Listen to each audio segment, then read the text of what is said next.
নমস্কার, আদাব। আমি রফিক শেখ, ওয়েস্ট বেঙ্গল ইন্ডিয়া থেকে বলছি, পার্ট অফ ওয়ান প্যাসিভ। আমি ওয়ান প্যাসিভের এক গর্বিত ফাউন্ডার। সেই অ্যাশ মুখার্জি স্যারকে অসংখ্য অসংখ্য ধন্যবাদ জানাই। ধন্যবাদ জানাই ওয়ান প্যাসিভের টেক টিমকে। ধন্যবাদ জানাই ওপি চলপাল্টাই গ্রুপের মেন্টর গৌতম লস্করকে। ধন্যবাদ জানাই ওপি চলপাল্টাই সকল মেন্টরকে। তাঁদের নীতি আদর্শে খুব সুন্দরভাবে ওয়ান প্যাসিভটাকে ওপি চলপাল্টাই আমাদেরকে বোঝান। তাই ওয়ান প্যাসিভের ঝড় কেমন হবে সেটা আমরা বুঝতে পারছি না। এই ঝড় কিন্তু একদিন উঠবে। আমরা ধৈর্য ধরে আছি, থাকবো, অ্যাশমুখারের নীতি আদর্শ মেনে আমরা চলবো। তাই আমি কিছু ছন্দের মাধ্যমে ওয়ান প্যাসিভটা তুলে ধরছি, ওয়ান প্যাসিভের ঝড়টা কেমন হবে।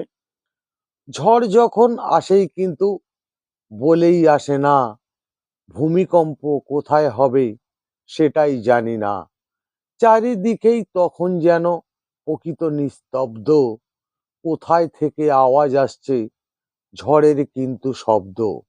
ঝড় কিন্তু উঠেই গেছে, মানুষ দিশাহারা, ঘর বাড়ি সব ভেঙে পড়বেই, কোথায় থাকবো আমরা।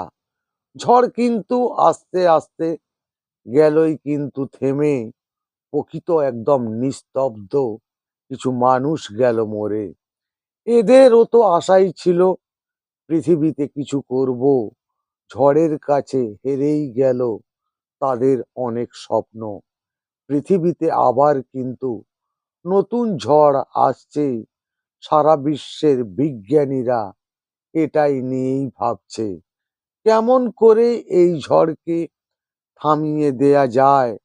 ওয়ান প্যাসিভের ঝড় কিন্তু বিজ্ঞানদের কাজ নয়।